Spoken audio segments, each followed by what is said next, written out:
In today's video, I'm going to teach you how to install Shopify apps.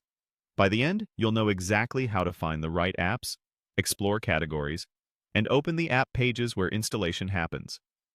Start on your Shopify admin homepage. From here, head to your apps area and click Add to open the app options.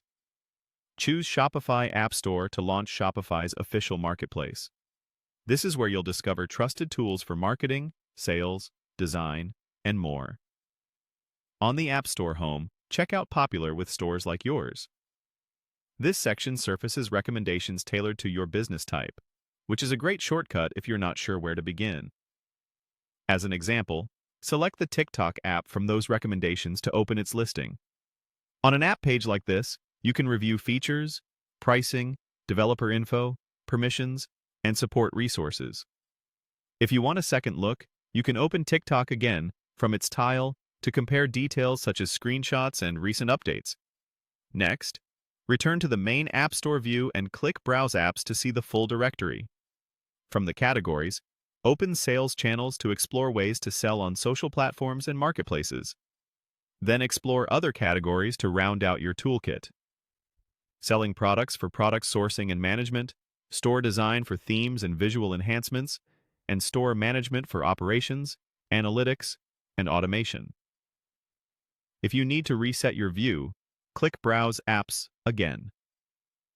You'll notice Shopify often routes you back to sales channels from multiple entry points, so don't worry if you find yourself clicking into sales channels several times while exploring.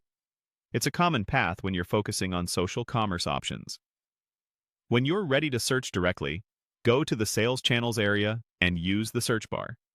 Start typing Facebook and Instagram. As the autocomplete suggests results, select the Facebook and Instagram option. That will open a results page. Click Facebook and Instagram again to open its dedicated app listing. On any app listing page, this is where installation takes place, along with permission requests and any pricing confirmation. Before proceeding, take a moment to scan the ratings, number of reviews, and the developer's profile. Check compatibility notes, what data the app needs access to, and whether there's a free plan or trial. If you're testing multiple tools, consider installing one at a time and monitoring your store's performance to avoid conflicts. Keep your theme and other apps updated, and only keep the apps you truly use to maintain speed and reliability. That's it. Navigating the Shopify App Store, exploring categories, and opening the exact app pages you need so you can confidently move forward